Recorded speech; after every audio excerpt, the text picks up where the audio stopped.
네, 안녕하세요. 새누리당이 오늘 신당 개업했네요. 당명 바꿨죠? 그렇습니다. 자유한국당으로 교체했습니다. 이게 13일 전국위원회 인준 절차가 남아있는데 이대로 될 것 같고요. 네. 그리고 이제 로고도 아마 곧바로 바꾼다고 해요. 태극기 문양을 좀 사용한다 이런 이야기가 들려 있습니다. 네. 자유한국당. 예. 원래 뭐 보수의 힘 뭐 이런 거 하려고 그러잖아요. 임명진 비대위원장이 이걸 좀 좋아했다 이런 이야기가 들리는데 보수의 힘은 좀 너무 직설적이다 이런 이야기가 나와서 결국 자유한국당이 됐는데요. 예. 이것도 제가 보면 좀 비슷한 것 같아요. 왜냐하면은 지금 현재 새누리당 법적으로 새누리당이니까요. 이 역사를 보면은 민자당 이후에 이제 김영삼 대통령 때 신한국당이 됐지 않습니까? 네. 그 이후에 한나라당, 새누리당 이렇게 왔죠. 예. 신한국, 한나라, 새누리는 좀 제가 볼 때 일관된 컨셉이 있거든요. 좀 전체를 포괄한다, 아우른다, 이게 캐치올 파티, 이제 포괄 정당의 개념인 거죠. 예. 근데 이제 자유한국이라는 말은 오른쪽으로 선회했다고 보는 게 맞겠죠. 자유를 앞에다 넣었다는 것 때문에. 예. 이게 7, 80년대에는 탈북이란 말 안 쓰고 귀순이란 말 잘 썼죠. 예. 그때 이제 귀순 용사들이 통상 자유대한에 귀순한다 이러면서 만세 삼창 이렇게 그랬었죠. 부르고 이 자유대한이라는 게 북한하고 대당하는 의미로서 이게 강조가 됐던 거거든요. 네네. 또 옛날 자유당도 있지 않습니까? 이승만 그렇죠. 대통령 때. 예. 그러니까 자기들은 자유한국을 대표하고 나머지 세력은 그렇지 않다는 의미까지 포함되어 있는 거니까 좀 이제 보수적인 색채가 아주 강해졌다고 봐야 되겠죠. 네네. 그리고 여기 이제 논쟁적인 게 하나 또 있습니다. 뭐요? 약칭 문제예요. 약칭. 네. 이 자유한국당 측은 우리의 약칭은 이제 한국당이다 이러고 있어요. 뒤에 한국만 붙여달라. 예. 통상 이런 약칭은 스스로 원하는 대로 불러주는 게 원칙입니다만은 한국당이면 이게 고유명사를 차용하는 게 되지 않습니까? 한국은 고유명사니까. 예, 그것도 한국은 우리가 다 한국이잖아요. 네. 과거에 이제 열린 우리당 때 우리는 우리 당이라고 불러달라. 그러니까 이제 다른 당들이 그럼 뭐 우리는 남의 당이냐 이러면서 이제 뭐 여루당 뭐 예, 이런 예. 식으로 열린당 이런 식으로 하고 이제 언론들이 잘 안 따랐어요. 그때 우리 당이라는 약칭은 거의 이제 삼자들은 안 썼거든요. 제3자들은. 마찬가지로 한국당이라고 하면 그럼 나머지 당은 한국에 있는 당이 아니냐. 외국당 뭐 이렇게 좀 되지 않습니까? 이것도 한국당이라고 부르는 언론은 별로 없을 것 같은데요. 그러니까요. 예. 근데 그 또 앞에 거 자유당만 붙이면은 옛날 이승만 바로 그 생각이 나지 않습니까? 옛날 자유당 때 뭐 이럴 때 할 때 예. 자유당이니까. 그것도 이승만 대통령 말로가 안 좋았잖아요. 예, 예. 좀 진통이 있겠네요. 계속 이 당 쪽에서는 한국당이라고 불러달라. 언론은 그냥 자유한국당. 이렇게 될 것 같네요. 예, 자유당이라고 부르기 뭐하니까 좀 길게 갈 것 같습니다. 근데 이게 재밌는 게 바른정당 쪽에서 내심 이 소식을 좀 반기고 있어요. 왜요? 이게 통상적으로 신당 이렇게 당명을 정하면은 컨벤션 효과가 있어서 오를 것 같죠? 아닙니다. 지지율 떨어집니다. 왜요? 인지도가 떨어지거든요. 처음 들어보는 당이라서. 그렇죠. 예를 들어서 바른정당도 처음에 개혁적 보수신당 이런 식으로 소개됐을 때는 되게 높았었어요. 지지율이. 네. 근데 이제 바른정당으로 이름이 정해졌을 때 지지율 떨어졌는데 새누리당 같은 경우에도 그 효과가 있을 거예요. 미우나 고우나 보수의 적통. 또 이제 뭐 올해 이름값이 있지 않습니까? 예. 아까 말씀드린 대로 신한국, 한나라에서 이어지는 의미가 있는데 그게 상쇄된다는 거죠. 네. 그러니까 새누리당은 그래도 많이 들어본 당인데. 그렇죠. 갑자기 여론조사기관에서 자유한국당 그러면 그게 뭡니까? 과거에 이런 사례가 되게 많습니다. 민노당에서 떨어진 이제 진보신당 같은 경우에도 이름 때문에 한 2, 3년간 어려움을 겪었었어요. 그렇군요. 예. 그건 그렇고 아무튼 뭐 당명까지 바꾸고 자 앞으로 잘 될까요? 글쎄요. 이게 당명을 바꿨다는 것은 일단 박 대통령 그늘 새누리당의 이제 이미지에서 벗어나겠다는 의미가 제일 큰 거 아니겠습니까? 네. 근데 지금 이 당이 이른바 이제 탄핵 반대 집회에 대한 결합력을 높이고 있고 주요한 인사들이 거의 대선 출마 선언을 거기 가가지고 하는 식으로 되고 있어가지고 차별화가 쉽지 않은 것 같고 아니면 어떻게 보면 차별화를 안 하고 싶어 하는 건가? 글쎄요. 이명진 위원장이 처음 갈 때만 해도 뭐 상당히 그 박근혜 대통령과 선을 긋고 새로운 모습 보여줄 것처럼 보였는데 네. 요즘은 뭐 박근혜 대통령 징계도 안 하겠다고 그러고. 그러니까 지금 돌이켜보면 참 희한한 게 서청원 의원 한 사람 때문에 그 난리를 쳤지 않습니까? 그러니까요. 예. 그럼 이러려면 왜 그랬냐는 거죠. 네. 지금 보니까 이제 황교안 총리 대통령 권한 등의 지지율이 좀 올라가고 있는 거라든지 바른정당보다 여러 여론조사에서 새누리당이 높아요. 예. 그런 것 때문에 좀 자신감을 받았는지는 모르겠는데 제가 생각할 땐 그래서 이 한계는 명확할 겁니다. 이런 식의 좀 변화되지 못하는 모습을 글쎄요. 보인다면요. 이게 그러면 10% 내지 15%에 딱 머물겠다는 뜻. 그렇죠. 그리고 조금 더 장기적으로 본다면은 보수 통합이 쉽지가 않을 수가 있어요. 그렇죠. 새누리당이 조금 변화하는 모습을 보여야지 이 바른정당 쪽에서도 명분이 생길 수 있지 않습니까? 뭐 단일화라든지 그런 예. 부분에 대해 가지고. 예. 근데 이런 식이면은 통합이라든지 연대가 쉽지 않을 거고 막판에 된다고 하더라도 시너지 효과가 낮아질 수밖에 없는 거겠죠. 네. 그러니까 바른정당으로 떨어져 나간 분들의 지지도도 별로 안 높아지는 걸 보면서 그렇게 뭐 박근혜 대통령과 선 그어봐야 크게 호응을 못 받는구나. 예. 그냥 가만히 있자 뭐 이런 거 그런 식의 이제 해요. 판단인 건데 그럼 이제 지금 상황에 만족한다는 뜻이 되는 거잖아요. 바로 그게 그냥 10 내지 15% 야당할 작정하는 거 아닌가? 아이고 뭐 의석이 한 100석 되는 당이 설마 그렇겠나 싶은데 요즘 하는 걸 보면 또 모르겠네요. 네, 예. 수고하셨습니다. 감사합니다. 윤태곤 실장이었어요. 구제역 큰일입니다. 게다가 서로 다른 두 가지 바이러스가 동시에 출현했다네요. 방역당국 말 그대로 지금 멘붕 상태에 최고 단계인 심각 단계로 격상을 시키는 그런 조치를 취하고 있는데, 자, 충남대 수의학과 서상희 교수 연결해 봅니다. 서 교수님, 안녕하세요. 네, 안녕하십니까. 두 가지 바이러스란 얘기가 무슨 뜻입니까? 예, 국내에는 그동안 알려지기를 가장 많이 확산된 게 O형인데요. 이번에 이제 연천의 서울 농장에서는 A형 구제역 바이러스가 예. 출현을 했는데요. 예. 주로 이제 A형, O형 이렇게 다른 이 혈청형이 나오면은 서로 간에는 교차 반응이 없어서 서로 간에는 백신 효능은 있지 않습니다. 예. 그럼 지금 우리 국내 소들한테 백신을 예. 강제 접종하고 있지 않습니까? 예, 그렇습니다. 그 예. 백신은 그러면 O형에만 듣는 거예요? 아닙니다. 소 경우는 O형과 A형이 동시에 있는 거거든요. 아, 바이러스 백신이?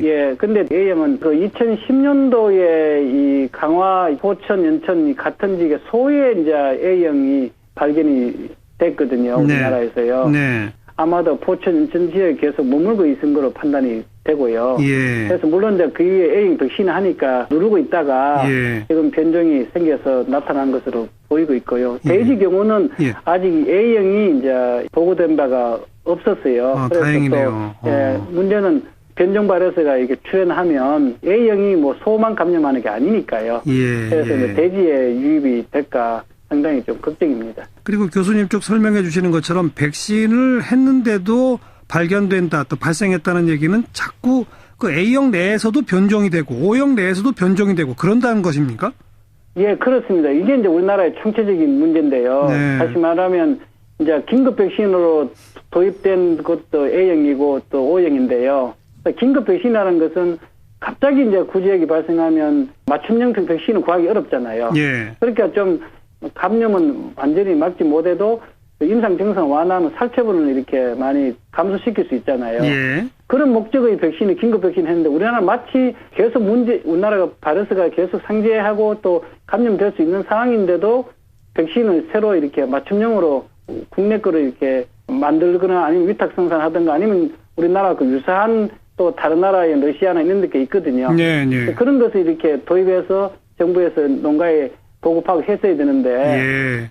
그런 게 제가 그렇게 제기하고 2015년도 구제역 1차 파동이 있은 이후에 네. 개선한다고 했는데도 지금 안 되고 있습니다. 아, 즉 맞춤형 백신을 개발하고 또 도입하고 해서 보급했어야 하는데 예, 그냥 그렇습니다. 긴급 백신으로만 지금까지 계속해 왔었다 이 말씀인 거고요.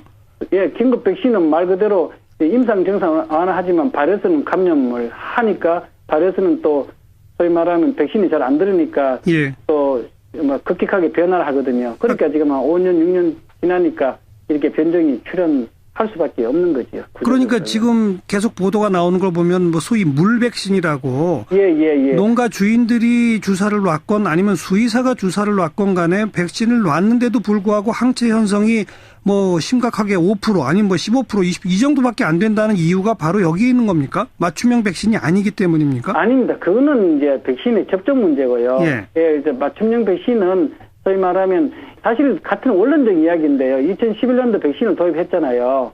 인데 그때 이후에 맞춤형 백신을 해서 제대로 접종하면 청정화가 될 수가 있는 거거든요. 네, 네. 그래서 소위 말하는 물 백신을 하니까 큰 그림에서는 많은 돈을 들여서 이렇게 백신을 해왔잖아요. 예. 그래 같으면 제대로 된 백신 같으면 벌써 백신으로 해서 바이러스가 청정화가 된 상태라 되는데. 그렇군요. 그렇게 쉽게 말하면 농민들이 하소연 하는 거는 아무리 해도 안 되는데. 예. 이제 그렇게 소위 말하면 물 백신이 그게 또 과학적으로 보면 또 사실이고요. 네, 그런 네. 이야기가 되겠습니다. 그러니까 다른 나라들은 다들 그렇게 맞춤형 백신으로 보급하여서 그 완전 청정화하고 있는 겁니까?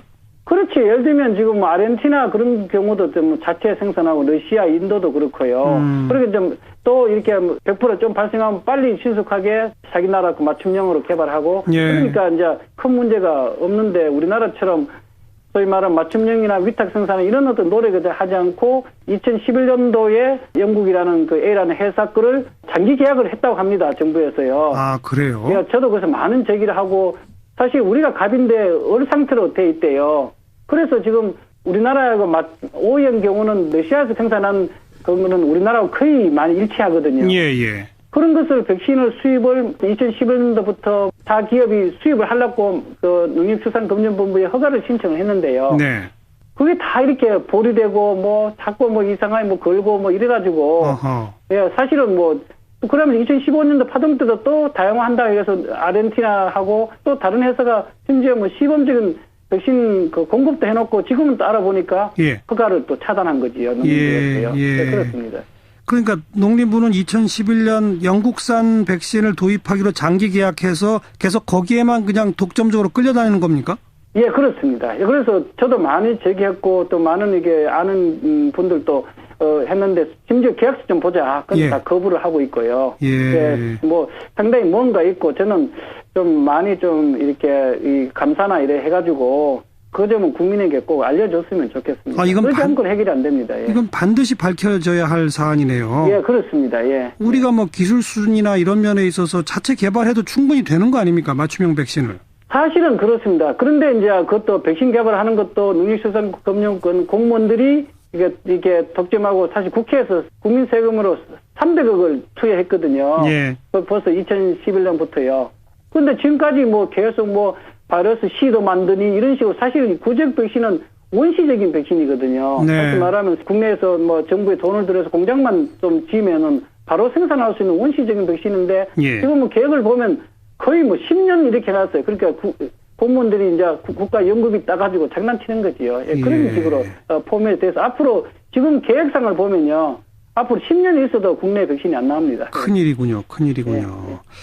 결국 정부의 잘못이죠? 한마디로. 예, 정부의 잘못입니다. 인재입니다. 이거는 진짜 인재고요. 특히 네. 구제액은 제가 2011년도부터 계속 이렇게 관여하고 또 그때 외부에서 유입됐다는 그런 거짓말 치고 다 했었는데 한마디 인재입니다. 예. 근데 지금 현 상황에서는 그럼 그나마 최선이 뭡니까? 뭐 정부는 오늘 전국의 가축 시장을 폐쇄한다. 살아있는 가축의 이동을 금지한다. 이런 뭐 조치들을 내놓긴 했는데 이러면 되는 겁니까?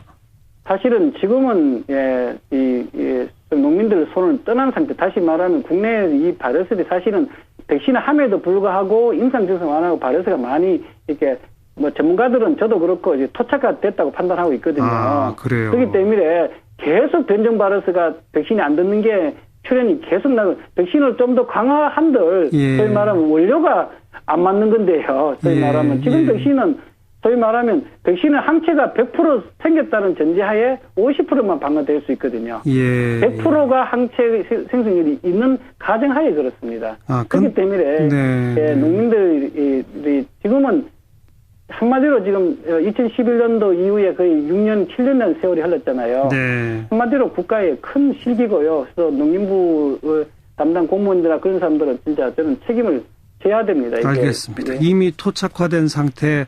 예, 그렇습니다. 예. 어떻게든 빨리 맞춤형 백신을 개발 보급하는 것만이 정답이다. 이 말씀. 예, 그렇습니다. 그리고 왜 그걸 지금 못하고 있는지 2011년 영국산과의 장기 계약 등등에 대해서는 철저한 감사와 조사가 필요할 것 같습니다. 예, 꼭 필요합니다. 예. 말씀 잘 들었습니다. 네, 고맙습니다. 충남대 수의학과 서상희 교수였습니다.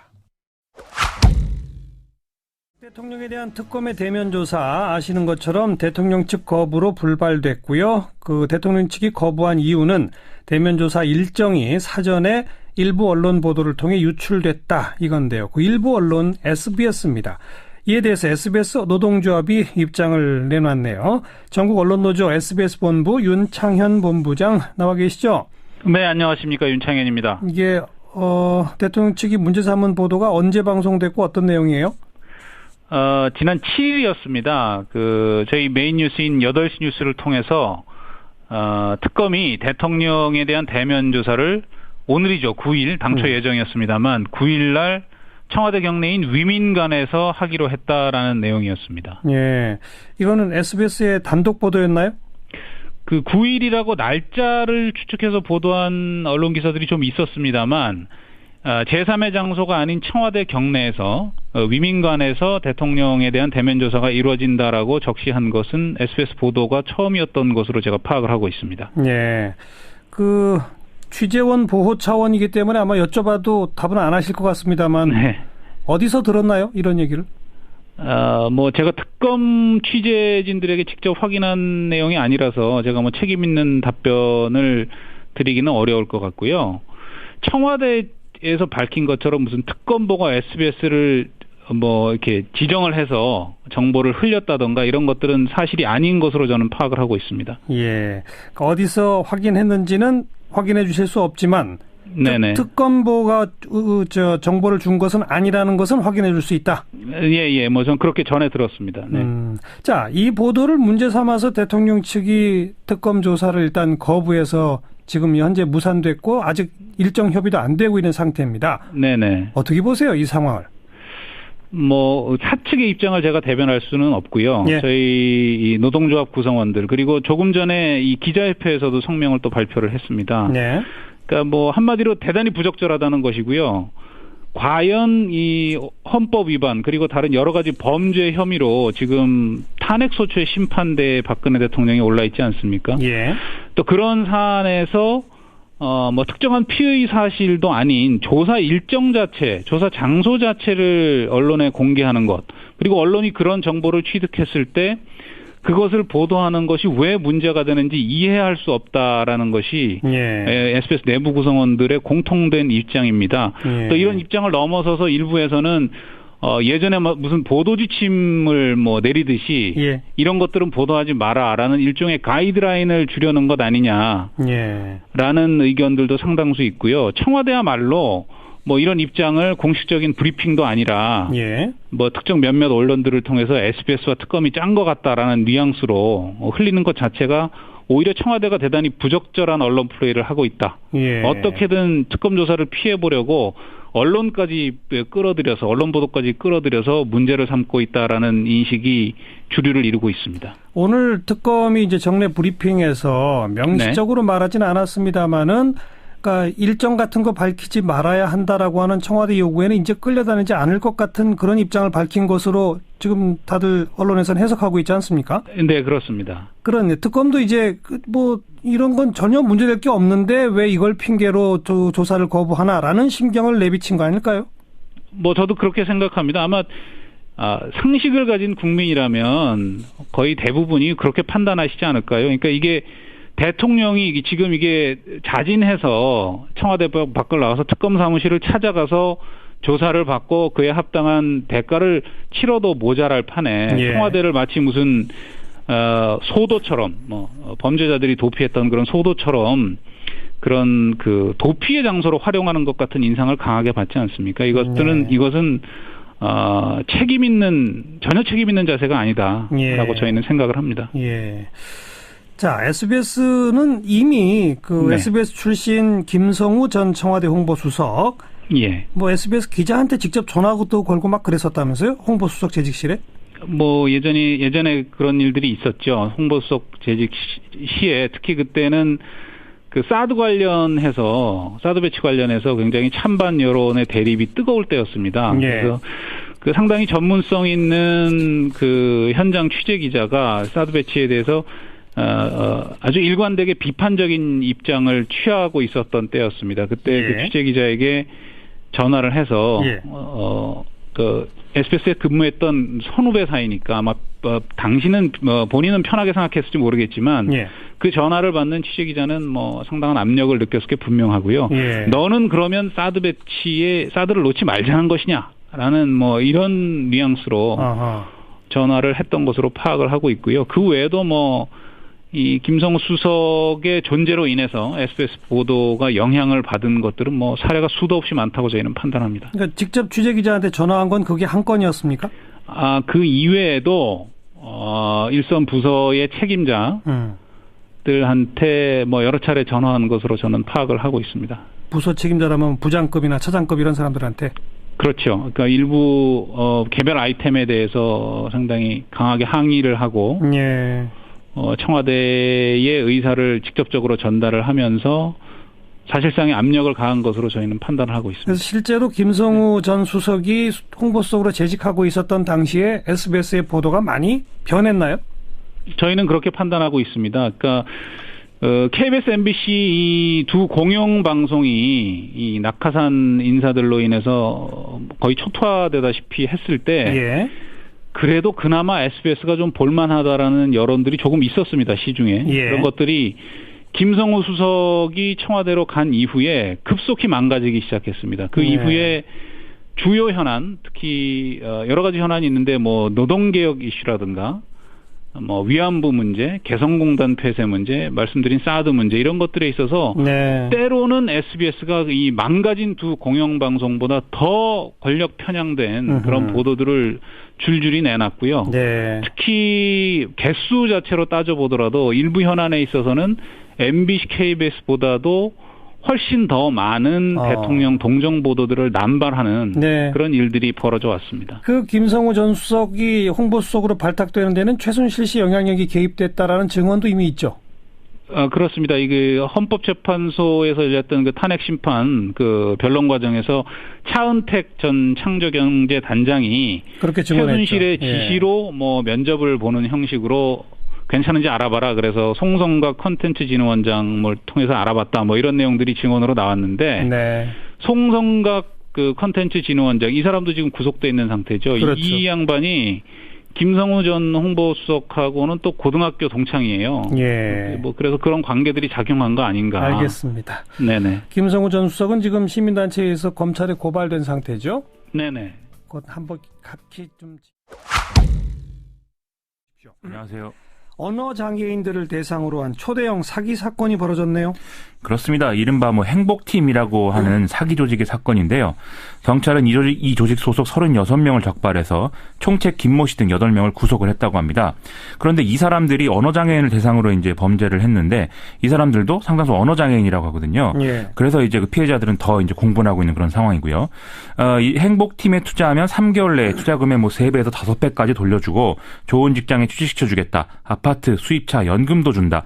이러면서 이제 그 투자자를 모집했다는 거죠. 예. 2010년 1월부터 2016년 11월까지 한 500여 명 정도가 이제 피해를 봤다고 하고 총액이 한 280억 원 정도 된다고 하니까 상당한 규모의 어떤 그 사기 행각을 벌인 것이죠. 일종의 다단계 금융 사기 이런 거죠? 그렇습니다. 그거와 유사한 것입니다. 예. 이 피해자들은 대부분 형편이 어렵고 좀 금융 지식도 부족한 그런 상태였는데 이 피의자들이 투자할 돈이 없는 사람은 은행이나 대출업체로 데리고 가서 집, 자동차, 휴대전화, 보험 등을 담보로 해서 이 대출을 받도록 강요했고 이거를 이제 다시 현금을 받아서 지역책들에게 전달하는 이런 이제 수법을 통했고요. 또 지역책들은 이 피해자들이 투자를 거부하거나 조직을 탈퇴하려고 할 경우에는 4-5명씩 집이나 직장으로 몰려가서 협박을 하거나 회유를 했다는 것입니다. 네. 또 피해자들에게 충성 맹세서를 받거나 뭐 대표 팀장을 만나면 90도로 인사를 한다. 조직을 배신하면 끝까지 찾아내서 뭐 죽이고 3대까지 거지로 만들 것이다. 뭐 이런 행동 강령을 만들어서 또 강요를 했다고도 하고요. 어허. SNS에 거짓 자료를 올려서 이 행복팀이 마치 사이비 종교 집단인 것처럼 이 총책인 김모 씨를 신격화하는 그런 역할을 하기도 했다고 합니다. 이 총책 김모 씨는 사실은 40대라고 하는데 90대의 노인 재력가로 행세를 하면서 지역 대표들에게 고급 리무진 차량을 제공하고 또 이제 투자 활동을 빙자한 이 사기 사건에 소송이 발생하면 방어비 법의 명목의 합의금과 활동비도 지급했다고 하는 것이죠. 네. 이 결과 피해자들은 매달 높은 대출 이자를 납입하느라고 생활고에 시달렸는데 지역 대표들하고 총책 김 씨 호사를 누리면서 살았다. 뭐 이런 얘기입니다. 이게 오늘 피해자 중 이제 한 60명 정도가 창원 중부경찰서 앞에서 기자회견을 열어서 이 행복팀에 대한 엄벌을 촉구를 했고요. 이 경남 창원 중부경찰서가 피해를 입은 언어장애인들을 대상으로 브리핑을 진행하기도 했거든요. 거의 100여 명 정도가 브리핑룸을 채웠다고 하니까 얼마나 억울하고 많이 고통을 받았는지 단적으로 드러낸 사례라고 볼 수 있겠습니다. 조직적으로 악랄하게 했군요. 그런 것이죠. 엄벌에 처해야 되겠고요. 맞습니다. 원자력연구원이 방사성 폐기물을 무단 폐기했다고요? 원자력안전위원회가 지난해 11월부터 원자력연구원의 원전 제염 해체 관련 시설의 방사성 폐기물 관리 실태에 대한 중간조사 결과를 오늘 발표했습니다. 원자력안전법에 규정된 폐기물 처리 절차를 지키지 않는 등의 법 위반 사실이 확인됐다. 이렇게 이제 결론 내렸는데요. 일단 원자력안전법에 따르면 방사성 폐기물의 이제 처분 전에 이 방사성 물질의 이제 핵종별로 방사능 농도에 따라서 중저준위 폐기물이냐 또 자체 처분 폐기물이냐 이걸 구분해서 분류하게 돼 있습니다. 이걸 또 따로 규제기관의 확인을 받아서 처분을 하는 이런 절차들이 쭉 규정이 되어 있는데 원자력연구원이 이 절차를 거치지 않고 뭐 방사성 폐기물들을 무단으로 폐기했다는 것이죠. 사례를 보면은 콘크리트 폐기물을 외부에 매립하거나 또는 연구원 내에 폐기하는 이런 일이 있었다고 하고요.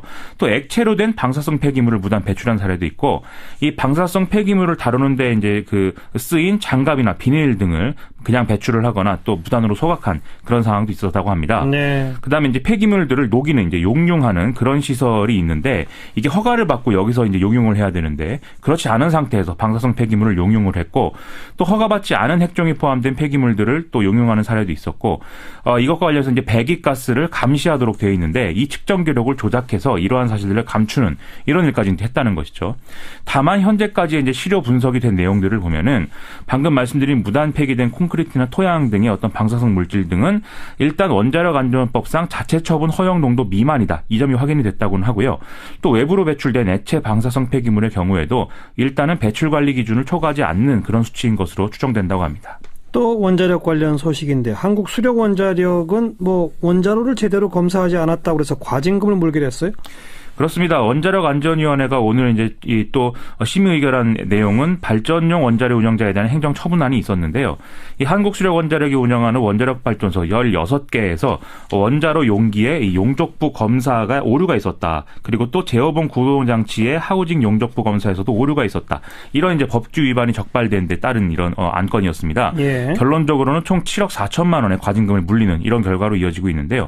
이 한국수력원자력은 2014년 8월에 고리 4호기의 원자력 용기 용접부 검사에서 문제가 있음을 확인을 했었는데 이때 검사 대상 17곳 중에 2곳이 위치를 잘못 선정한 데 따라서 이런 오류가 일어났다는 것도 확인이 됐다고 합니다. 네. 그래서 이제 원안위가 전체 원전을 한번 조사해보자라고 해서 진행을 해본 결과 한빛 2호기에도 같은 문제점이 있었다는 게 밝혀졌다는 것이거든요. 그래요. 이게 제작 도면을 검사하기 전에 확인하고 확인할 때마다 다시 이제 위치를 선정해야 되는데 먼저 검사를 했던 원전과 같은 위치를 그냥 또 검사를 했다는 것입니다.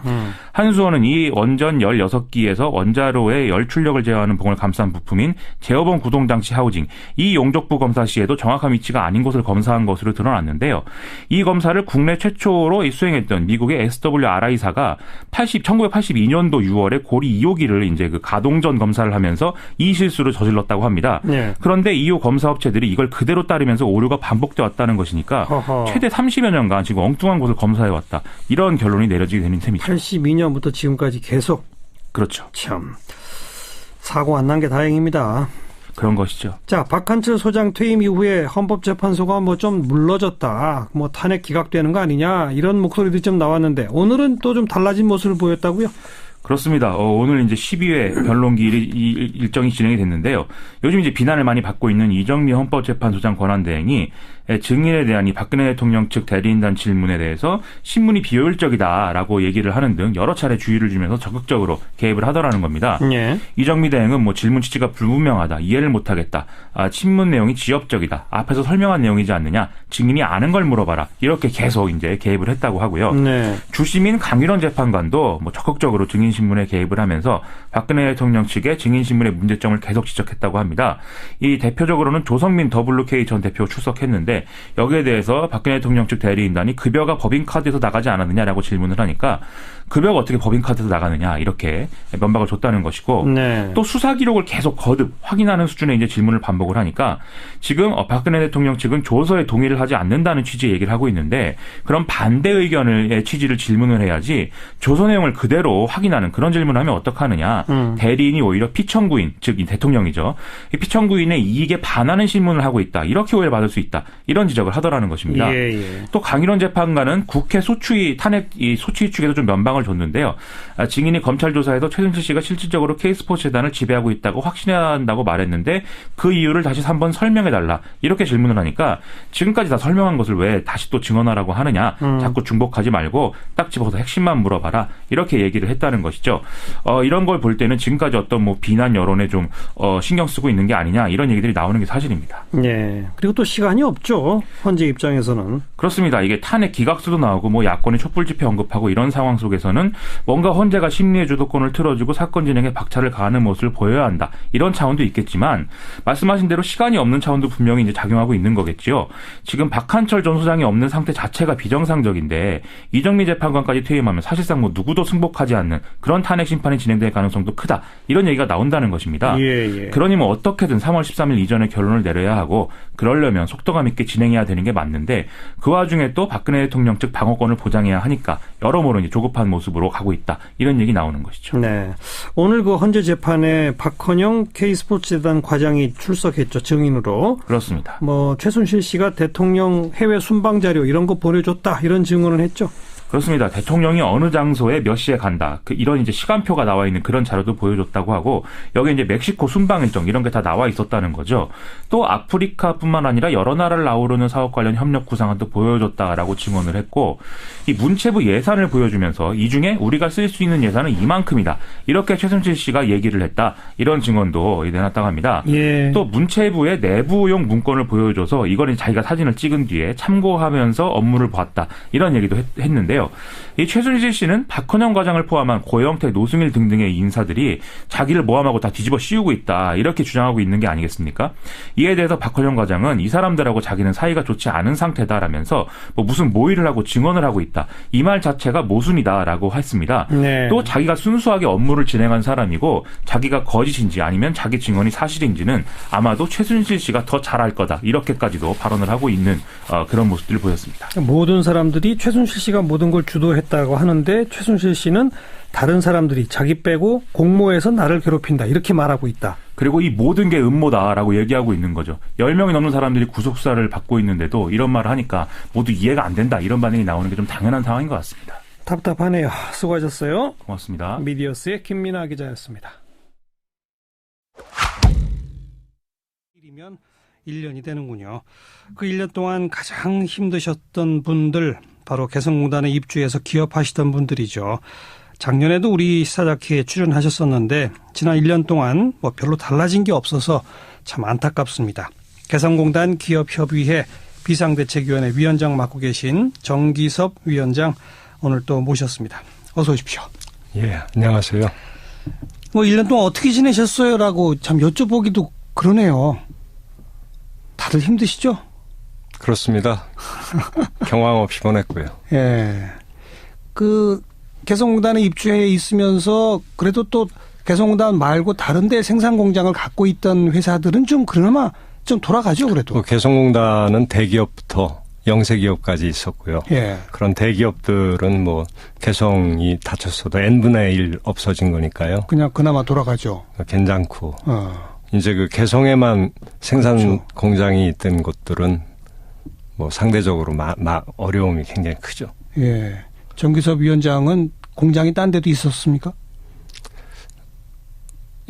그 당시에는 개성에만 있었습니다. 아, 그래요? 예. 그럼 지금 다른 데 공장을 여셨어요, 그래도? 안 열었습니다. 아직. 그럼 뭐 아무것도 못하고 계신 거네요, 결국은? 그렇습니다. 현재는 뭐 그 회사 관련된 일은 예. 거의 뭐 그래도 또 저희 회사가 37년 됐고 예. 그 기존의 직원들이 좀 잔존해 있는 분들도 있고 그래서 그 회사는 뭐 존재하고 있으니까요. 그래도 많은 분들이 또 떠나셨을 거 아닙니까? 예, 그 개성에 있던 분들은 많이 떠났죠. 오늘 그 입주 기업들이 기자회견도 하셨던데 예. 한 업체당 뭐 어느 정도 손실을 보신 겁니까? 이제 그 손실본 유형들이 좀 틀린데요. 종류도 틀리고. 예를 들면 지금 현재 제일 클 수 있는 게 이제 그날 이후에 그 매출도 줄고 네. 매출이 아예 없는 것도 있고 그렇죠. 비용은 계속 발생하고 하니까 거기에서 비롯되는 게 이제 경상 적자가 예. 발생하죠. 그래서 그런 거 보고 영업 손실이라고 하는데요. 그런 거라든지 또 그 약속을 거래선과 지키지 못함으로 인해서 위약금이라든지 위약금 또는 경우에 따라서 그 계약을 이행하기 위해서 그 받은 가격보다 훨씬 더 높은 가격으로 다른 생산처에 가공을 의뢰해서 그렇죠. 납품하다 보니까 예. 추가 비용이 발생하는 추가 비용이 발생하는 그런 손실 등이 업체당 평균 한 20억 정도 그 발생한 걸로 돼 있고요. 뭐 금년에도 뭐 그런 그 계약 이행 손실 이런 거는 상대적으로 좀 줄어들겠지만 예. 하여튼 뭐 작년 대비해서 한 70-80% 정도의 그 영업 손실이 발생하리라고 생각을 합니다. 계속 그거는 이어지는 거죠. 그 다시 가동되지 않는 개성 같은 그런 생산 그러니까 해외에 공장을 세워도 네. 그게 자리 잡기까지는 한 3년 정도는 걸립니다. 당연하죠. 네, 예. 그 기간 중에는 예. 그 손실이 발생을 할 수밖에 없죠. 그 입주업체들이 한 100 몇십 개 됐었지 않습니까? 123개였습니다. 그럼 총 손실액을 따지면 얼마 정도라고 봐야 됩니까? 그 저희가 1조 5천억 플러스 알파라고 했던 건요. 그 협회에서 당시에 그 자료를 그 모았는데 네. 뭐 협회에서 돈 물어주는 거 아니니까 또 경황도 없고 하니까 그 손실의 근거 자료를 그 보내주지 않은 업체들도 많이 있습니다. 그래서 그 정확한 내용은 그런 업체께 들어올수록 늘어나지 않겠습니까? 그래서 예. 일단 그 당시에 그 외감법인이라든지 감정평가법인에 의뢰해서 그 영업 손실이나 그 영업권 상실 그 손실을 그런 그 자료를 제공한 업체 것만 36군데, 47군데 이렇기 때문에 네. 향후에 그거는 피해 보상 책이 세워지면 자연히 모든 업체들이 내겠죠. 자료를 다 내겠죠. 예. 아무튼 근데 잠정 추산했을 때 1조 5천억 정도의 피해. 그 이상입니다. 그 이상. 예. 근데 정부가 지금 뭐 7,860억의 피해다라고 하는 거는 자료를 제출한 그것만 지금 따지는 겁니까? 영업 손실 같은 거는 아예 받지를 않았고요.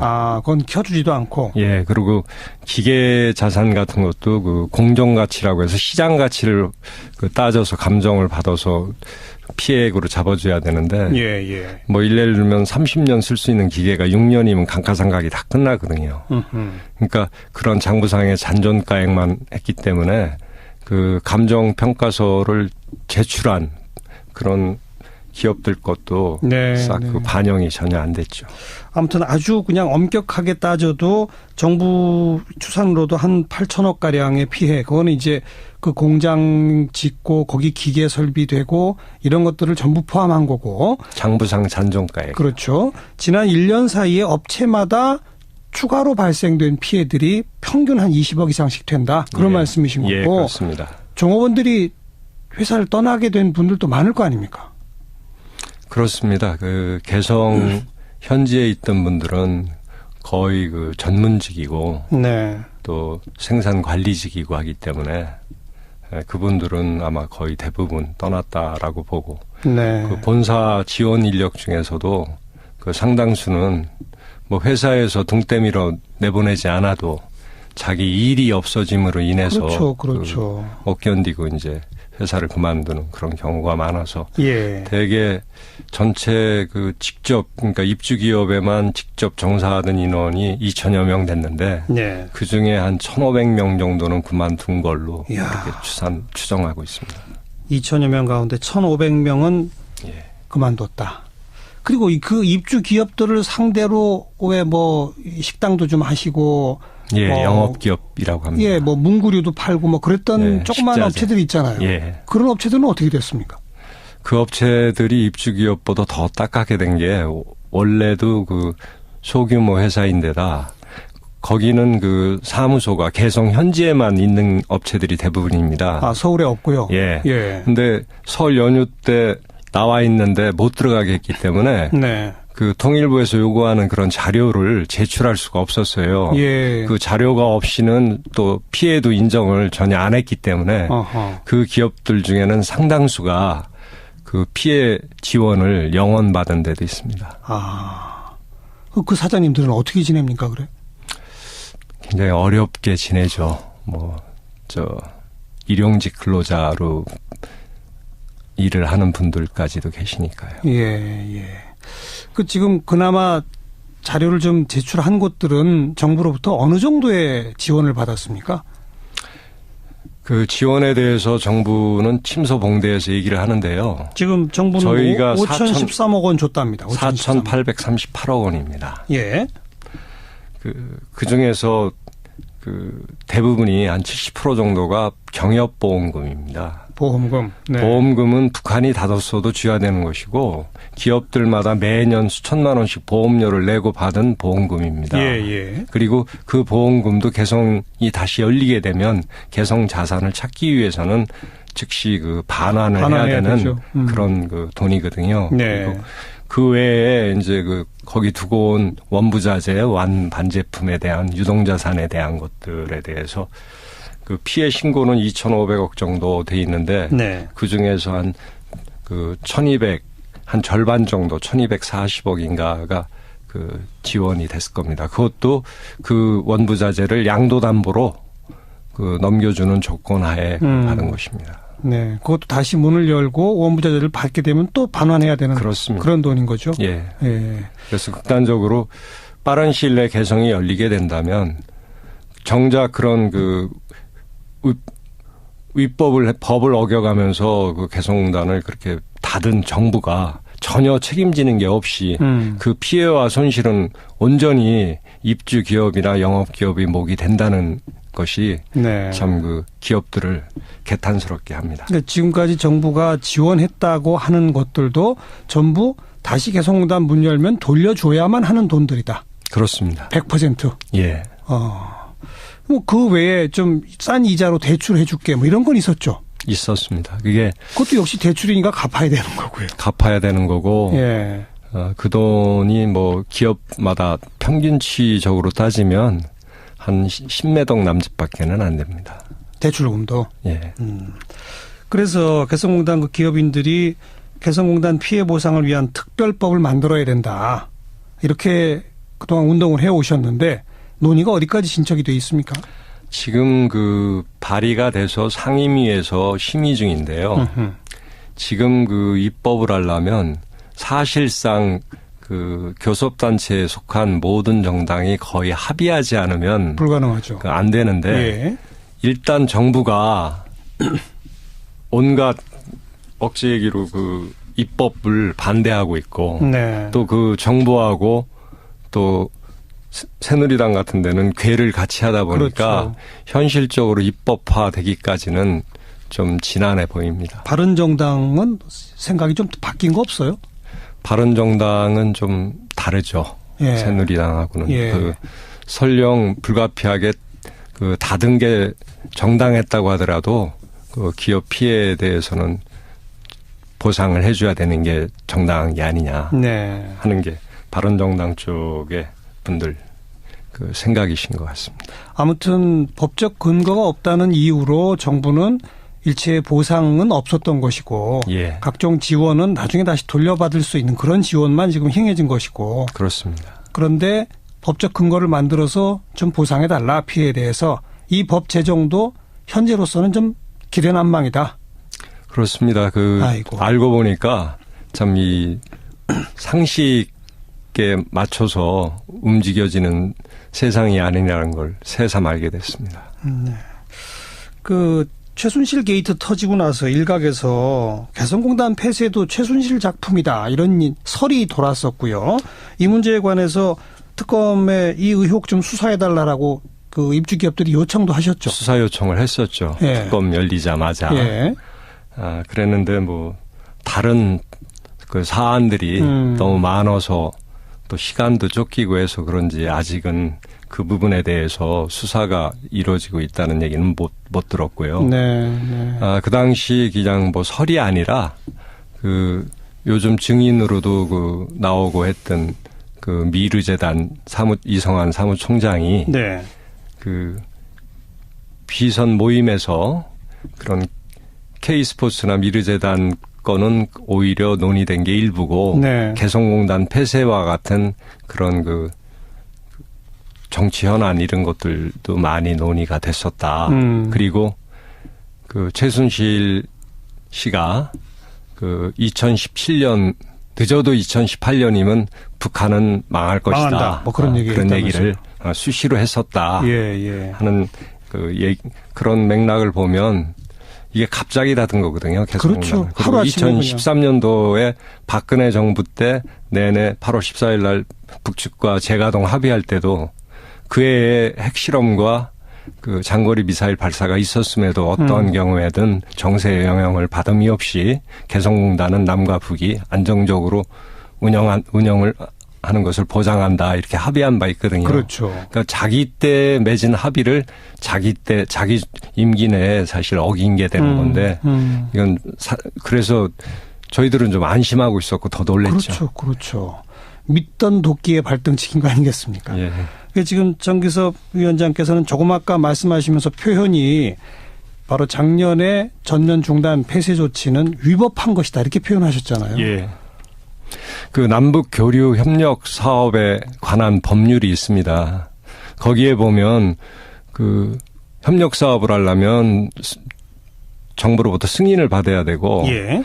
또 승인받은 협력 사업을 조정하거나 그 중단시킬 때에는 그런 그 자세한 그 과정이 법적 절차로서 정해져 있습니다. 예. 그리고 이와 같이 중차대한 문제는 국무회의 의결도 거쳐야 되고 그리고 국회 동의도 받아야 되는 것인데 네. 당시 황 총리 말 맞다나 대통령의 고도의 정치적 판단하에 이루어진 행정행위다 이렇게 얘기를 했죠. 네. 행정행위를 법을 어겨가면서 할 수 있는 것인지 그 자체가 그 위법한 행정행위가 아닌지 이다라고 생각하는 게 기업들의 통일된 의견입니다. 네. 전문가들 의견이기도 하고요. 대통령이라고 그냥 그렇게 막 해도 되는 겁니까 정말? 안 되죠. 민주공화국에서 특히 법치주의를 표방하는 국가에서 그렇게 해서는 안 되는 것이죠. 그렇기 때문에 이 탄핵 국면까지 이르게 된 거 아니겠습니까? 네. 우리는 민주공화국의 대통령을 뽑았는데 임금님을 우리가 옹립한 격이 됐다. 어떻게 보면 유신 시절도 아닌데 어떻게 그 민주공화국의 법치주의 국가의 대통령이 할 수 없는 일을 그렇게 쉽게 한 결단 내려서 하는 거 보면 참 임금님이다 그런 생각이 듭니다. 그러니까 옛날 임금님처럼 지 맘대로 자기 맘대로 했다 그런 말씀이군요. 네. 그렇게 하고 물어주지도 않지 않습니까? 피해 보상도 없고. 그나저나 이걸 전면 폐쇄함으로써 북한에 대한 제재 압박 효과는 좀 있다고 보세요? 거의 없다고 생각을 합니다. 그렇게 생각하시는 근거는요? 그 북한의 전체적인 외화 수익 규모를 놓고 볼 때 그리고 그 개성공단이 연 1억 불 정도 임금으로 들어갔는데요. 예. 평균 따지면 11년간 평균 따지면 한 5, 600만 불 정도 됐고요. 그중에서 사실 북한 그 인원들을 먹이고 그리고 또 생활할 수 있도록 그 북한 당국에서 무역상을 통해서 물자를 공급을 해줬거든요. 근데 저희가 월급을 2,000불 이렇게 준 게 아니라 제일 많이 줬을 때 한 180불에서 200불 정도 줬고. 예. 그 전에는 뭐 7, 80불 수준이었기 때문에 거기에서 뛰면 얼마나 뛸 수 있다라고 생각을 하는 건지 그리고 핵실험에 들어가는 비용과 미사일 발사 비용과 그 개성공단 전체 임금 수입을 놓고 봤을 때 그것은 전혀 맞지가 않다. 그리고 개성공단이 없을 때에도 네. 핵 개발은 계속되어 왔다. 그리고 네. 개성공단 닫은 다음에 억제가 됐습니까? 오히려 핵실험 한 번 더 했고 미사일은 무수히 지금 발사하고 있지 않습니까? 네. 결국 개성공단 폐쇄 조치로 피해를 본 건 우리 입주 기업들밖에 없군요. 그리고 거기서 일하던 노동자들이고. 그렇습니다. 아마 제일 어렵게 된 게 기업으로는 영업기업 같은 데고 아마 그 북측 근로자들이 제일 어렵게 됐을 겁니다. 네. 그나마 지금 이제 뭐 탄핵이 인용되면 조기 대선 예상되는데 대선 주자들 가운데는 뭐 한두 명 빼고는 거의 대부분 개성공단은 다시 열어야 된다. 이런 주장을 지금 펴고 있지 않습니까? 뭐 지금 여권의 그 후보들은 뭐 지금 계속 개성공단을 뭐 조건부 재개든지 아니면 열면 현재 상태에서는 열 수 없다라고 얘기를 하는 편이고 그 야당 쪽의 후보들은 즉각 재개를 얘기하시는 분들이 대부분이죠. 네. 그런 지금의 전국을 바라보시면서는 그 어떤 생각이 드세요? 참 정치하고는 무관하게 살아가는 게 기업하는 사람들인데 또 그렇게 살고 싶어 하는데 예. 참 그 대통령이 어떤 사람 또는 어떤 사고방식의 사람, 어떤 철학을 가진 사람, 그런 분에 의해서 그 사업체의 존망이 오가는 걸 이렇게 겪으면서 특히 그 개성공단 같은 데에는 정말 제대로 대통령을 뽑아야 된다 하는 생각을 거듭하게 됩니다. 네. 조기 대선을 빨리 바라시겠군요. 입주기업들은. 당연합니다. 자, 이렇게 고생들을 하셨는데 이번에 기자회견에서 발표된 자료를 제가 보니까 개성공단이 다시 가동되면 우리는 입주하겠다라고 하는 분들이 67%더라고요. 3분의 2. 또 상황 보고 판단하겠다는 것도 26%니까 뭐 정상적으로 될 것 같다 싶으면 하겠다라는 분들이잖아요. 그렇습니다. 이렇게 고생하셨는데도 거길 다시 하시겠다는 이유는 뭡니까? 그거는 뭐 좀 대통령을 우리가 잘못 판단하고 잘못 선출했기 때문에 겪는 재앙이고요.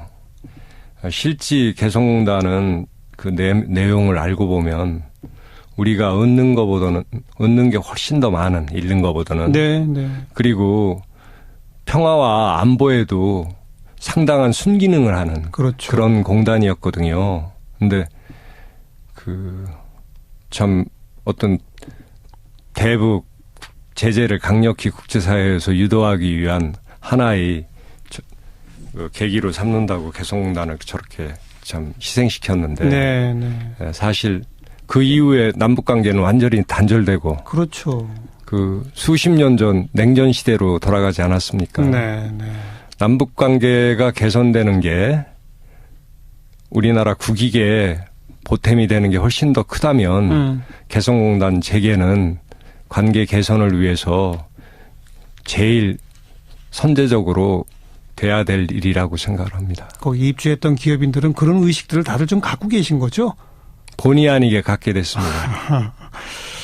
그래요. 원래 개성공단 계획된 거에 비추어 보면 지금 사실 10분의 1도 아직 안 된 거 아닙니까? 그렇습니다. 현재 계획된 거에 20분의 1 정도. 그렇죠. 그러니까 그냥 재가동뿐이 아니라 원래 계획대로 조금 더 공단 규모도 키우고 더 많은 입주업체들도 생기고 남한 기업뿐만 아니라 대한민국 기업뿐만 아니라 다른 외국 기업들도 좀 들어가고 이런 식으로 만들어야 되지 않겠습니까?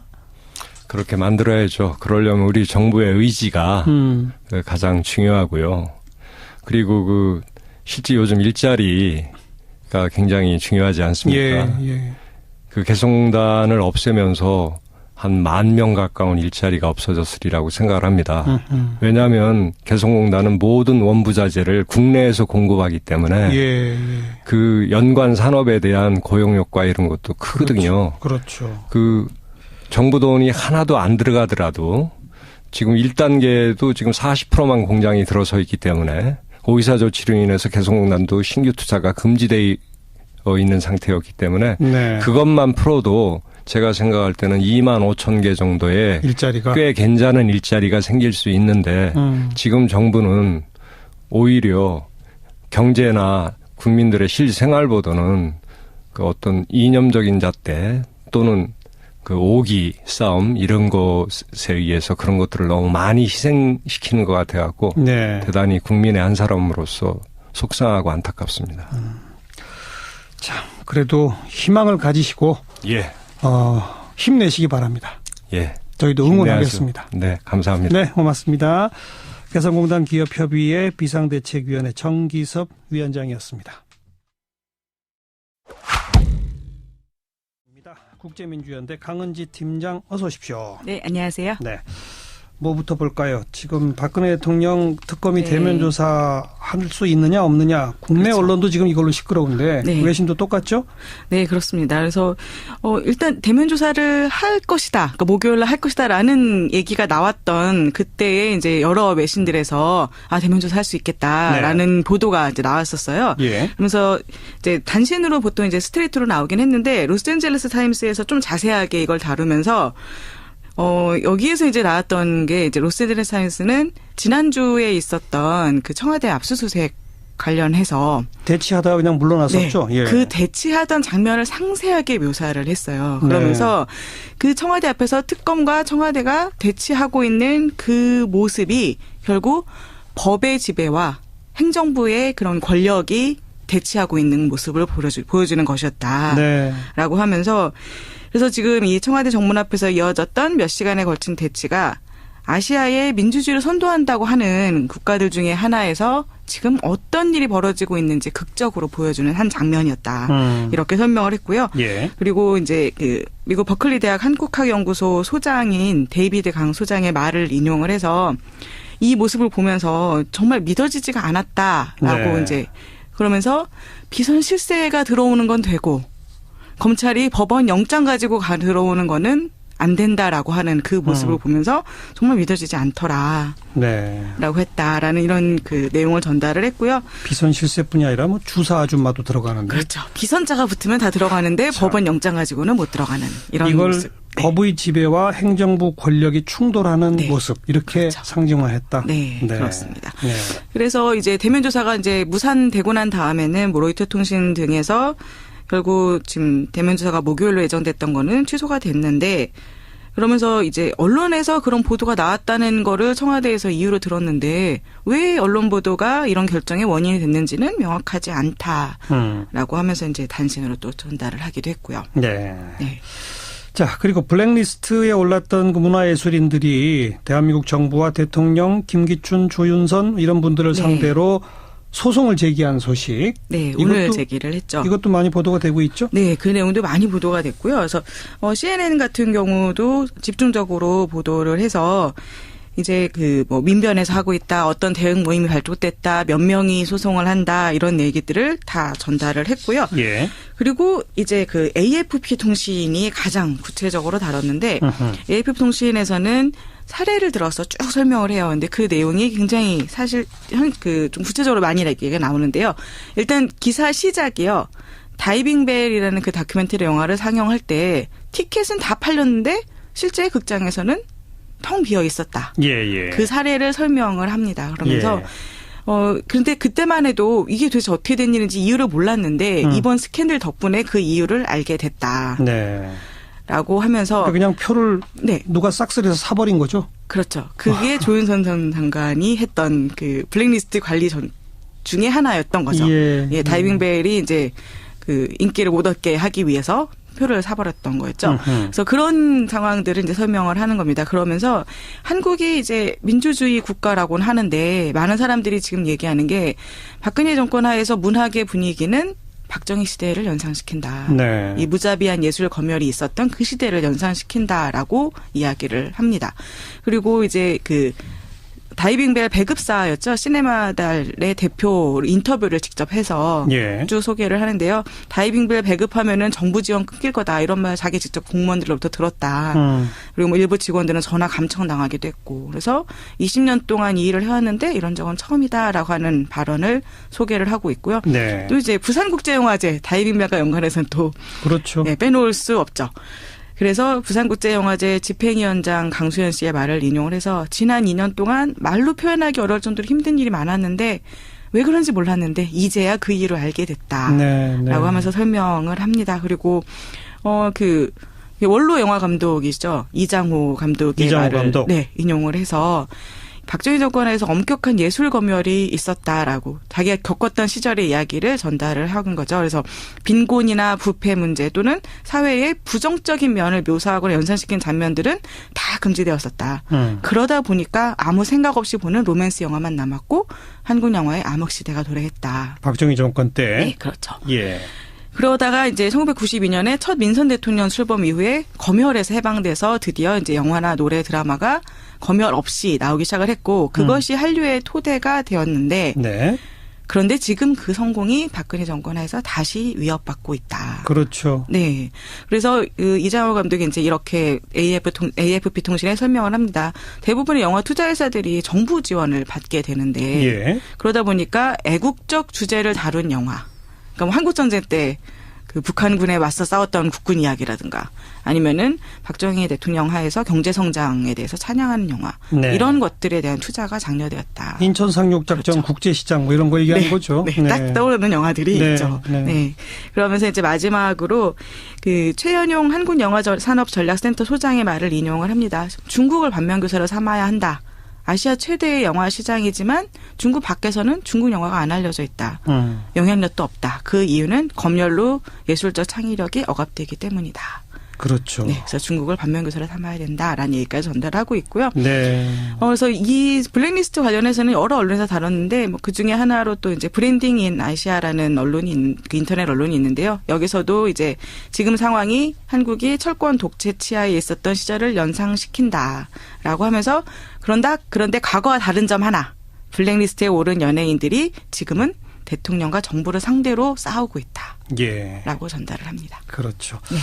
아까 로스앤젤레스 타임스, 네. 그다음에 AFP 통신 네. 이런 곳에서 한국을 민주주의 하는 나라라는데 그렇죠. 뭐 아시아에서 민주주의를 선도하는 국가라는데 네. 이러면서 시작한다면 네, 문화 강국이라는데 이런 거죠.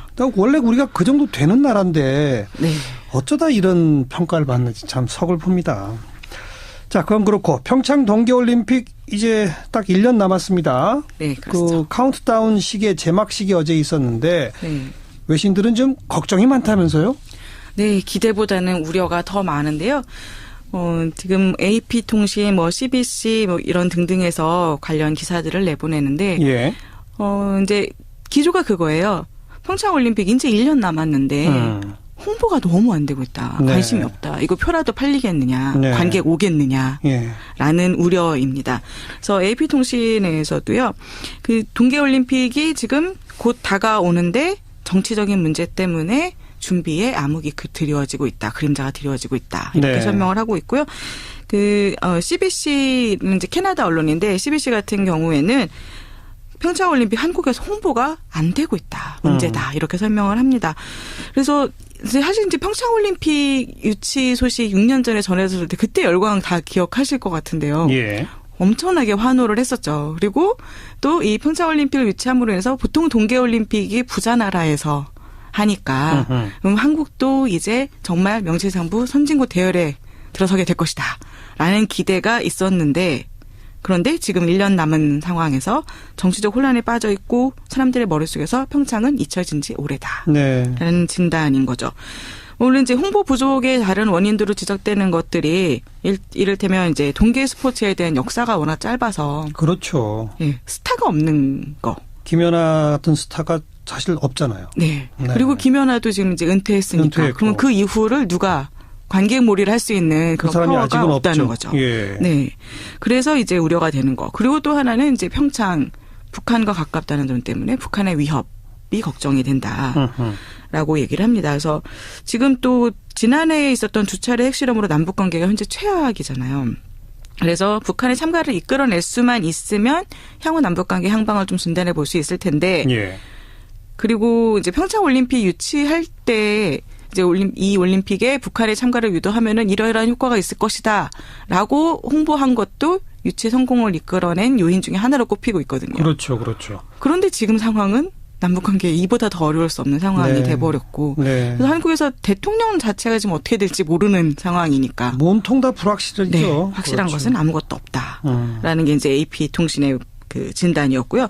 이 캐나다 언론인 CBC도 그런 이제 북한의 위협을 얘기하면서 또 이제 올림픽 기간에 북한이 핵이나 미사일 실험을 할 가능성도 있다라고 그래요. 전망을 합니다. 네. 실제로 2002년 월드컵 기간에 그때 연평도 포격 사건이 있었잖아요. 터키하고 3, 4위전 하고 있을 때. 그러니까 이런 상황이 있었기 때문에 지금 서울이나 평창이나 다 북한의 재래식 무기 사정거리 안에 들어있으니까 예. 어떤 도발이 있을지 모른다라는 것도 이제 우려가 된다고 얘기를 하고 있죠.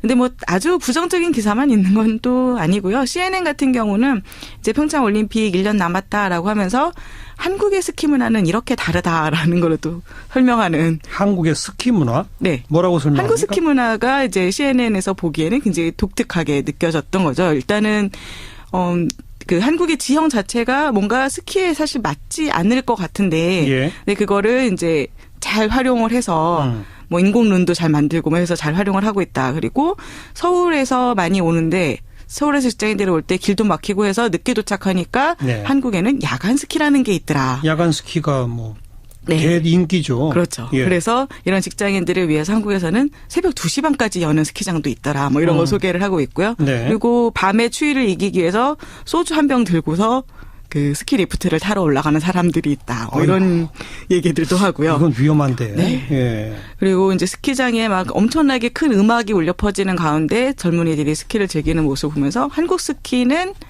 빠르고 열정적이다라고 이제 표현을 하고 있고요. 예. 그리고 이제 뭐 여러 가지 주변 문화들도 설명을 합니다. 이제 스키장 주변은 아무래도 좀 시골 지역이다 보니까 고급 식당은 없지만 사찰 음식 같은 걸 즐길 수 있다라고 소개를 하고 있고요.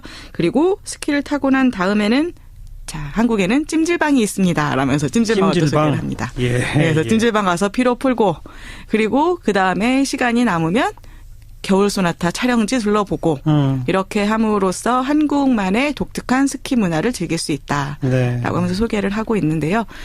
하지만 이런 뭐 긍정적인 기대들도 있지만 근데 사실 저만 하더라도 갑자기 외신에서 평창올림픽 기사가 막 나와서 왜 지금 평창올림픽 기사지?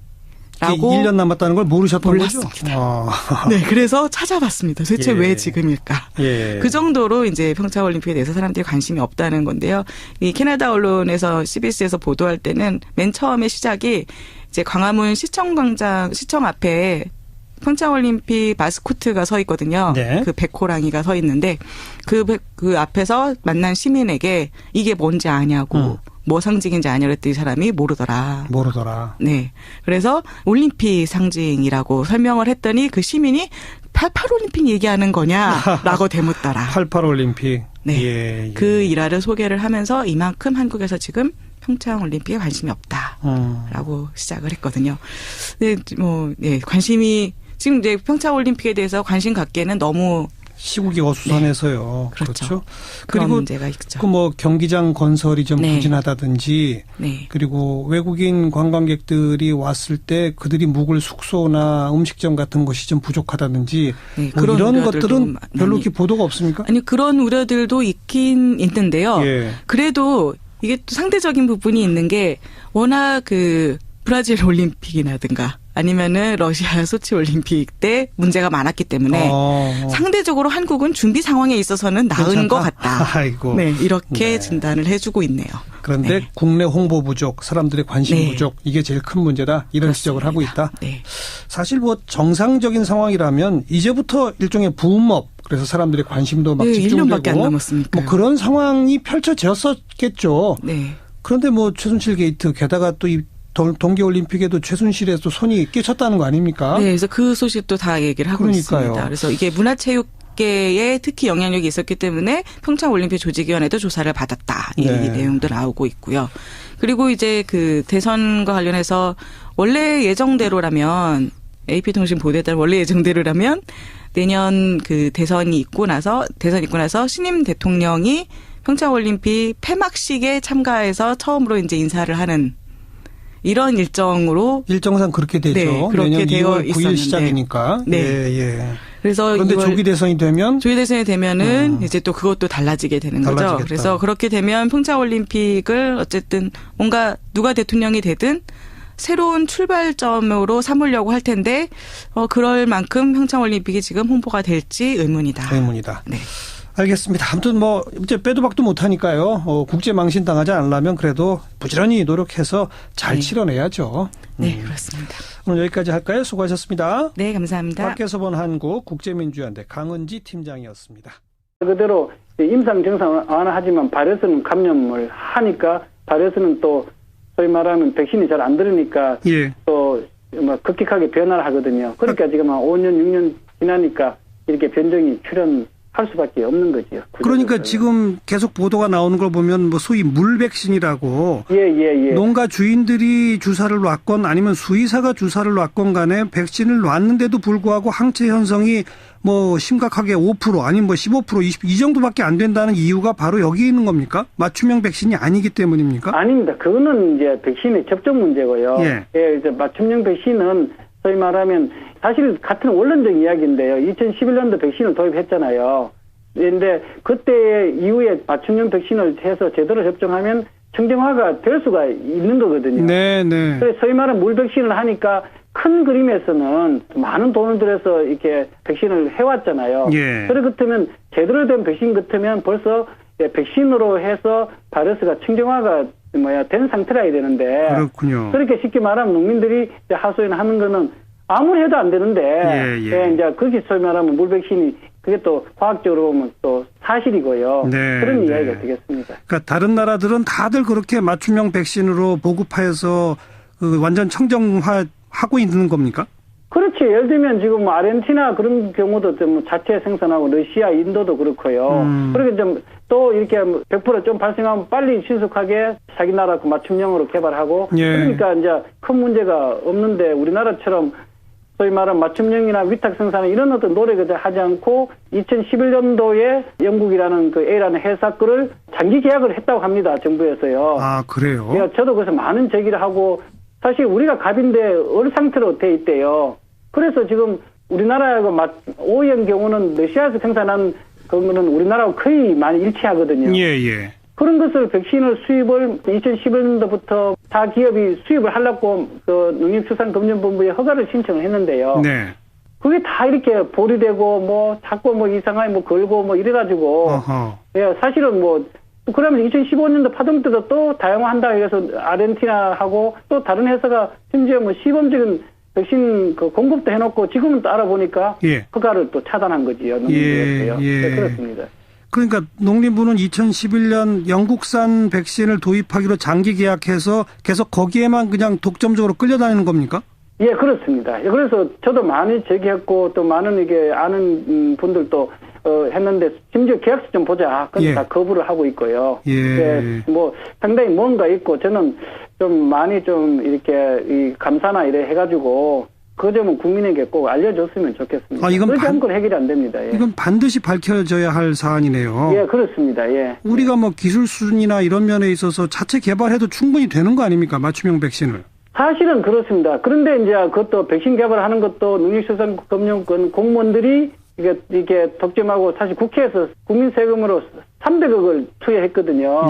벌써 2011년부터요. 그런데 지금까지 뭐 계속 뭐 바이러스 C도 만드니 이런 식으로 사실 구제역 백신은 원시적인 백신이거든요. 다시 말하면 국내에서 뭐 정부에 돈을 들여서 공장만 좀 지으면은 바로 생산할 수 있는 원시적인 백신인데 지금 뭐 계획을 보면 거의 뭐 10년 이렇게 해놨어요. 그러니까 공무원들이 이제 국가 연금이 따가지고 장난치는 거지요. 그런 식으로 포맷에 대해서 앞으로 지금 계획상을 보면요.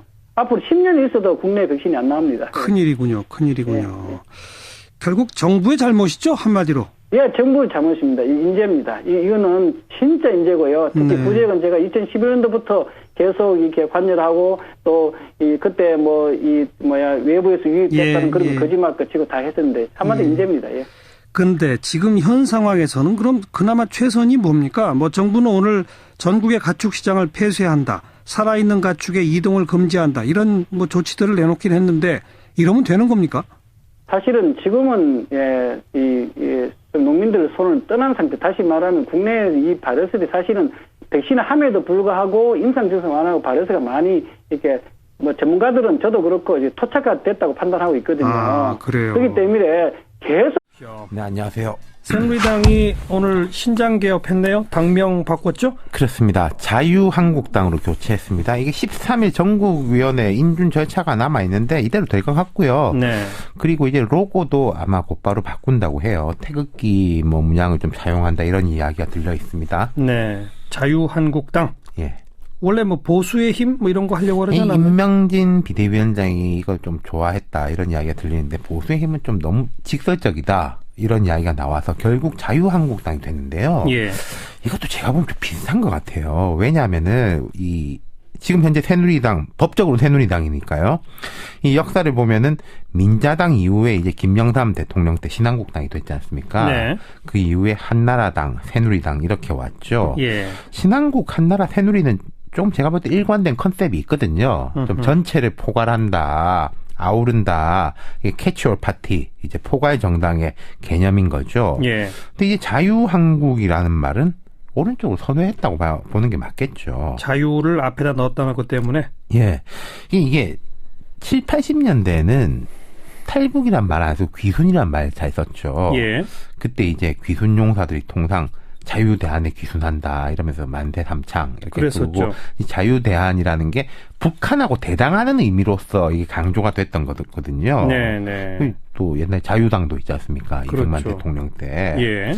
그러니까 자기들은 자유한국을 대표하고 나머지 세력은 그렇지 않다는 의미까지 포함되어 있는 거니까 좀 이제 보수적인 색채가 아주 강해졌다고 봐야 되겠죠. 네네. 그리고 여기 이제 논쟁적인 게 하나 또 있습니다. 뭐요? 약칭 문제예요. 약칭. 네. 이 자유한국당 측은 우리의 약칭은 이제 한국당이다 이러고 있어요. 뒤에 한국만 붙여달라. 예. 통상 이런 약칭은 스스로 원하는 대로 불러주는 게 원칙입니다만은 한국당이면 이게 고유명사를 차용하는 게 되지 않습니까? 한국은 고유명사니까. 예, 그것도 한국은 우리가 다 한국이잖아요. 네. 과거에 이제 열린 우리당 때 우리는 우리 당이라고 불러달라. 그러니까 이제 다른 당들이 그럼 뭐 우리는 남의 당이냐 이러면서 이제 뭐 여루당 뭐 이런 식으로 열린당 이런 식으로 하고 이제 언론들이 잘 안 따랐어요. 그때 우리 당이라는 약칭은 거의 이제 3자들은 안 썼거든요. 제3자들은. 마찬가지로 한국당이라고 하면 그럼 나머지 당은 한국에 있는 당이 아니냐. 외국당 뭐 이렇게 좀 되지 않습니까? 이것도 한국당이라고 부르는 언론은 별로 없을 것 같은데요. 그러니까요. 예. 근데 그 또 앞에 거 자유당만 붙이면은 옛날 이승만 바로 그 생각이 나지 않습니까? 옛날 자유당 때 뭐 이럴 때 할 때 자유당이니까. 그것도 이승만 대통령 말로가 안 좋았잖아요. 예. 좀 진통이 있겠네요. 계속 이 당 쪽에서는 한국당이라고 불러달라. 언론은 그냥 자유한국당. 이렇게 될 것 같네요. 예, 자유당이라고 부르기 뭐하니까 좀 길게 갈 것 같습니다. 근데 이게 재밌는 게 바른정당 쪽에서 내심 이 소식을 좀 반기고 있어요. 왜요? 이게 통상적으로 신당 이렇게 당명을 정하면은 컨벤션 효과가 있어서 오를 것 같죠? 아닙니다. 지지율 떨어집니다. 왜요? 인지도가 떨어지거든요. 처음 들어보는 당이라서. 그렇죠. 예를 들어서 바른정당도 처음에 개혁적 보수신당 이런 식으로 소개됐을 때는 되게 높았었어요. 지지율이. 네. 근데 이제 바른정당으로 이름이 정해졌을 때 지지율 떨어졌는데 새누리당 같은 경우에도 그 효과가 있을 거예요. 미우나 고우나 보수의 적통. 또 이제 뭐 올해 이름값이 있지 않습니까? 예. 아까 말씀드린 대로 신한국, 한나라에서 이어지는 의미가 있는데 그게 상실이 된다는 거죠. 네. 그러니까 새누리당은 그래도 많이 들어본 당인데. 그렇죠. 갑자기 여론조사기관에서 자유한국당 그러면 그게 뭡니까? 과거에 이런 사례가 되게 많습니다. 민노당에서 떨어진 이제 진보신당 같은 경우에도 이름 때문에 한 2, 3년간 어려움을 겪었었어요. 그렇군요. 예. 그건 그렇고 아무튼 뭐 당명까지 바꾸고 자 앞으로 잘 될까요? 글쎄요. 이게 당명을 바꿨다는 것은 일단 박 대통령 그늘 새누리당의 이제 이미지에서 벗어나겠다는 의미가 제일 큰 거 아니겠습니까? 네. 근데 지금 이 당이 이른바 이제 탄핵 반대 집회에 대한 결합력을 높이고 있고 주요한 인사들이 거의 대선 출마 선언을 거기 가가지고 하는 식으로 되고 있어가지고 차별화가 쉽지 않은 것 같고 아니면 어떻게 보면 차별화를 안 하고 싶어 하는 건가? 글쎄요. 임명진 위원장이 처음 갈 때만 해도 뭐 상당히 그 박근혜 대통령과 선을 긋고 새로운 모습 보여줄 것처럼 보석하고 있지 않습니까? 네, 그렇습니다. 그런데 특검도 이제 뭐 이런 건 전혀 문제될 게 없는데 왜 이걸 핑계로 조사를 거부하나라는 심경을 내비친 거 아닐까요? 뭐 저도 그렇게 생각합니다. 아마 상식을 가진 국민이라면 거의 대부분이 그렇게 판단하시지 않을까요? 그러니까 이게 대통령이 지금 이게 자진해서 청와대 밖을 나가서 특검 사무실을 찾아가서 조사를 받고 그에 합당한 대가를 치러도 모자랄 판에 청와대를 마치 무슨 소도처럼 범죄자들이 도피했던 그런 소도처럼 그런 그 도피의 장소로 활용하는 것 같은 인상을 강하게 받지 않습니까? 이것은 전혀 책임 있는 자세가 아니다라고 저희는 생각을 합니다. 예. 자, SBS는 이미 SBS 출신 김성우 전 청와대 홍보수석, 뭐 SBS 기자한테 직접 전화도 걸고 막 그랬었다면서요? 홍보수석 재직실에? 뭐 예전에 그런 일들이 있었죠. 홍보수석 재직 시에 특히 그때는 그 사드 배치 관련해서 굉장히 찬반 여론의 대립이 뜨거울 때였습니다. 그래서 그 상당히 전문성 있는 그 현장 취재 기자가 사드 배치에 대해서 아주 일관되게 비판적인 입장을 취하고 있었던 때였습니다. 그때 그 취재 기자에게 전화를 해서 그 SBS에 근무했던 선후배 사이니까 아마 당신은 본인은 편하게 생각했을지 모르겠지만 그 전화를 받는 취재 기자는 뭐 상당한 압력을 느꼈을 게 분명하고요. 너는 그러면 사드를 놓지 말자는 것이냐라는 뭐 이런 뉘앙스로 전화를 했던 것으로 파악을 하고 있고요. 그 외에도 뭐 이 김성우 수석의 존재로 인해서 SBS 보도가 영향을 받은 것들은 뭐 사례가 수도 없이 많다고 저희는 판단합니다. 그러니까 직접 취재 기자한테 전화한 건 그게 한 건이었습니까? 그 이외에도 일선 부서의 책임자들한테 뭐 여러 차례 전화한 것으로 저는 파악을 하고 있습니다. 부서 책임자라면 부장급이나 차장급 이런 사람들한테? 그렇죠. 그러니까 일부 개별 아이템에 대해서 상당히 강하게 항의를 하고 청와대의 의사를 직접적으로 전달을 하면서 사실상의 압력을 가한 것으로 저희는 판단을 하고 있습니다. 그래서 실제로 김성우 전 수석이 홍보수석으로 재직하고 있었던 당시에 SBS의 보도가 많이 변했나요? 저희는 그렇게 판단하고 있습니다. 그러니까 KBS, MBC 이 두 공영 방송이 이 낙하산 인사들로 인해서 거의 초토화되다시피 했을 때 그래도 그나마 SBS가 좀 볼만하다라는 여론들이 조금 있었습니다. 시중에. 그런 것들이 김성우 수석이 청와대로 간 이후에 급속히 망가지기 시작했습니다. 그 이후에 주요 현안, 특히 여러 가지 현안이 있는데 뭐 노동개혁 이슈라든가 뭐 위안부 문제, 개성공단 폐쇄 문제, 말씀드린 사드 문제 이런 것들에 있어서 때로는 SBS가 이 망가진 두 공영방송보다 더 권력 편향된 그런 보도들을 줄줄이 내놨고요. 특히 개수 자체로 따져보더라도 일부 현안에 있어서는 MBC, KBS보다도 훨씬 더 많은 대통령 동정 보도들을 남발하는 그런 일들이 벌어져 왔습니다. 그 김성우 전 수석이 홍보수석으로 발탁되는 데는 최순실 씨 영향력이 개입됐다라는 증언도 이미 있죠. 그렇습니다. 이게 헌법재판소에서 열렸던 그 탄핵 심판 그 변론 과정에서 차은택 전 창조경제단장이 그렇게 증언했죠. 최순실의 지시로 뭐 면접을 보는 형식으로 괜찮은지 알아봐라. 그래서 송성각 컨텐츠진흥원장을 통해서 알아봤다. 뭐 이런 내용들이 증언으로 나왔는데 송성각 그 컨텐츠진흥원장 이 사람도 지금 구속돼 있는 상태죠. 그렇죠. 이 양반이 김성우 전 홍보수석하고는 또 고등학교 동창이에요. 뭐 그래서 그런 관계들이 작용한 거 아닌가. 알겠습니다. 네네. 김성우 전 수석은 지금 시민단체에서 검찰에 고발된 상태죠. 네네. 곧 한번 각기 좀. 안녕하세요. 언어 장애인들을 대상으로 한 초대형 사기 사건이 벌어졌네요. 그렇습니다. 이른바 뭐 행복팀이라고 하는 사기 조직의 사건인데요. 경찰은 이 조직 소속 36명을 적발해서 총책 김모 씨 등 8명을 구속을 했다고 합니다. 그런데 이 사람들이 언어 장애인을 대상으로 이제 변종 바이러스가 백신이 안 듣는 게 출현이 계속 나고 백신을 좀 더 강화한들 소위 말하면 원료가 안 맞는 건데요. 소위 말하면 지금 백신은 소위 말하면 백신의 항체가 100% 생겼다는 전제하에 50%만 방어될 수 있거든요. 100%가 항체 생성률이 있는 가정하에 그렇습니다. 그렇기 때문에 농민들이 지금은 한마디로 지금 2011년도 이후에 거의 6년, 7년 세월이 흘렀잖아요. 한마디로 국가의 큰 실기고요. 그래서 농림부 담당 공무원들이나 그런 사람들은 진짜 저는 책임을 제야됩니다. 이게. 알겠습니다. 예. 이미 토착화된 상태. 예, 그렇습니다. 예. 어떻게든 빨리 맞춤형 백신을 개발 보급하는 것만이 정답이다. 이 말씀. 예, 그렇습니다. 그리고 왜 그걸 지금 못하고 있는지 2011년 영국산과의 장기 계약 등등에 대해서는 철저한 감사와 조사가 필요할 것 같습니다. 예, 꼭 필요합니다. 예. 말씀 잘 들었습니다. 네, 고맙습니다. 충남대 수의학과 서상희 교수였습니다. 대통령에 대한 특검의 대면 조사 아시는 것처럼 대통령 측 거부로 불발됐고요. 그 대통령 측이 거부한 이유는 대면 조사 일정이 사전에 일부 언론 보도를 통해 유출됐다 이건데요. 그 일부 언론 SBS입니다. 이에 대해서 SBS 노동조합이 입장을 내놨네요. 전국 언론노조 SBS 본부 윤창현 본부장 나와 계시죠? 네, 안녕하십니까. 윤창현입니다. 이게 대통령 측이 문제 삼은 보도가 언제 방송됐고 어떤 내용이에요? 지난 7일이었습니다. 저희 메인 뉴스인 8시 뉴스를 통해서, 특검이 대통령에 대한 대면 조사를 오늘이죠. 9일, 당초 예정이었습니다만, 9일날 청와대 경내인 위민관에서 하기로 했다라는 내용이었습니다. 예. 이거는 SBS의 단독 보도였나요? 9일이라고 날짜를 추측해서 보도한 언론 기사들이 좀 있었습니다만, 제3의 장소가 아닌 청와대 경내에서 위민관에서 대통령에 대한 대면 조사가 이루어진다라고 적시한 것은 SBS 보도가 처음이었던 것으로 제가 파악을 하고 있습니다. 예.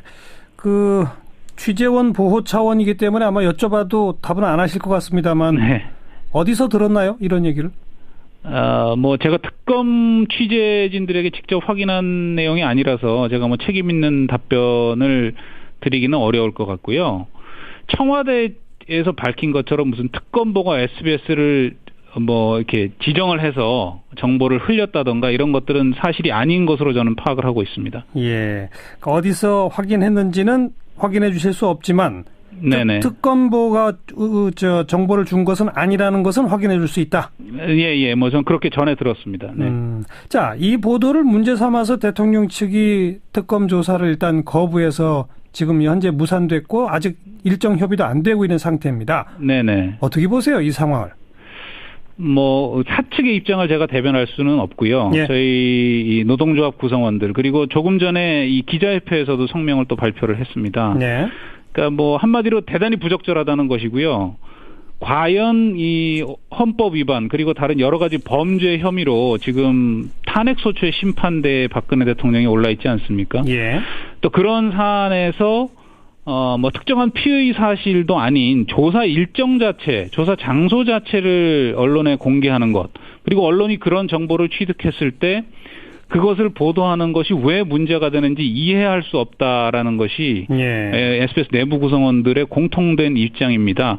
또 이런 입장을 넘어서서 일부에서는 예전에 무슨 보도 지침을 내리듯이 이런 것들은 보도하지 마라라는 일종의 가이드라인을 주려는 것 아니냐라는 의견들도 상당수 있고요. 청와대야말로 이런 입장을 공식적인 브리핑도 아니라 특정 몇몇 언론들을 통해서 SBS와 특검이 짠 것 같다라는 뉘앙스로 흘리는 것 자체가 오히려 청와대가 대단히 부적절한 언론 플레이를 하고 있다.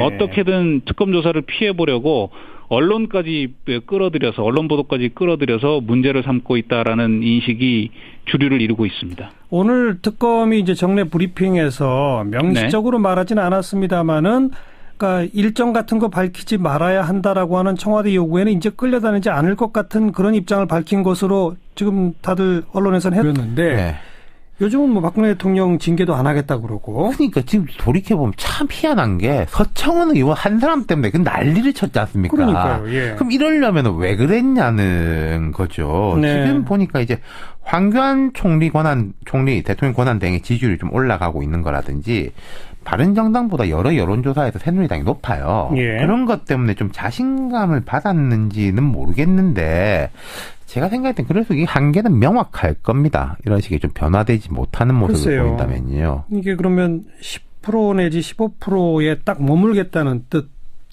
그렇죠. 그리고 조금 더 장기적으로 본다면은 보수 통합이 쉽지가 않을 수가 있어요. 그렇죠. 새누리당이 조금 변화하는 모습을 보여야지 이 바른정당 쪽에서도 명분이 생길 수 있지 않습니까? 단일화라든지 그런 부분에 대해 가지고. 근데 이런 식이면은 통합이라든지 연대가 쉽지 않을 거고 막판에 된다고 하더라도 시너지 효과가 낮아질 수밖에 없는 거겠죠. 네. 그러니까 바른정당으로 떨어져 나간 분들의 지지도도 별로 안 높아지는 걸 보면서 그렇게 뭐 박근혜 대통령과 선 그어봐야 크게 호응을 못 받는구나. 예. 그냥 가만히 있자 뭐 이런 거 그런 식의 이제 해요. 판단인 건데 그럼 이제 지금 상황에 만족한다는 뜻이 되는 거잖아요. 바로 그게 그냥 10 내지 15% 야당할 작정하는 거 아닌가? 아이고 뭐 의석이 한 100석 되는 당이 설마 그렇겠나 싶은데 요즘 하는 걸 보면 또 모르겠네요. 네, 예. 수고하셨습니다. 감사합니다. 윤태곤 실장이었어요. 구제역 큰일입니다. 게다가 서로 다른 두 가지 바이러스가 동시에 출현했다네요. 방역당국 말 그대로 지금 멘붕 상태에 최고 단계인 심각 단계로 격상을 시키는 그런 조치를 취하고 있는데, 자, 충남대 수의학과 서상희 교수 연결해 봅니다. 서 교수님, 안녕하세요. 네, 안녕하십니까. 두 가지 바이러스란 얘기가 무슨 뜻입니까? 예, 국내에는 그동안 알려지기를 가장 많이 확산된 게 O형인데요. 이번에 이제 연천의 소 농장에서는 A형 구제역 바이러스가 출현을 했는데요. 예. 주로 이제 A형, O형 이렇게 다른 이 혈청형이 나오면은 서로 간에는 교차 반응이 없어서 서로 간에는 백신 효능은 있지 않습니다. 예.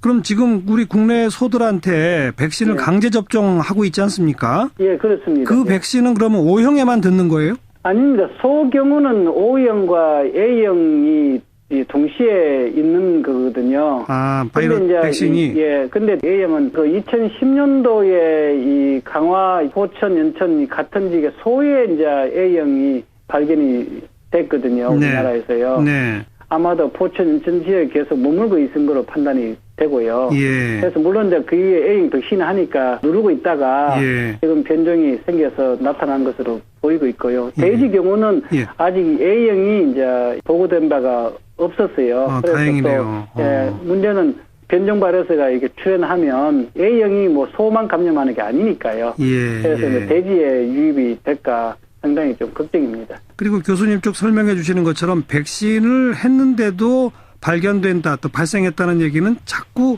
그 A형 내에서도 변종이 되고 O형 내에서도 변종이 되고 그런다는 것입니까? 예, 그렇습니다. 이게 이제 우리나라의 총체적인 문제인데요. 다시 말하면 이제 긴급 백신으로 도입된 것도 A형이고 또 O형인데요. 긴급 백신이라는 것은 갑자기 이제 구제역이 발생하면 맞춤형 백신을 구하기 어렵잖아요. 그러니까 좀 감염은 완전히 막지 못해도 임상 증상 완화하면 살처분을 이렇게 많이 감소시킬 수 있잖아요. 그런 목적의 백신이 긴급 백신 했는데 우리나라 마치 계속 우리나라가 바이러스가 계속 상재하고 또 감염될 수 있는 상황인데도 백신을 새로 이렇게 맞춤형으로 국내 거를 이렇게 만들거나 아니면 위탁 생산하든가 아니면 우리나라 유사한 또 다른 나라의 러시아나 이런 데 있거든요. 그런 것을 이렇게 도입해서 정부에서 농가에 보급하고 했어야 되는데 그런 게 제가 그렇게 제기하고 2015년도 구제역 1차 파동이 있은 이후에 개선한다고 했는데도 지금 안 되고 있습니다. 아, 즉 맞춤형 백신을 개발하고 또 도입하고 해서 보급했어야 하는데 그냥 그렇습니다. 긴급 백신으로만 지금까지 계속해 왔었다 이 말씀인 거고요. 긴급 백신은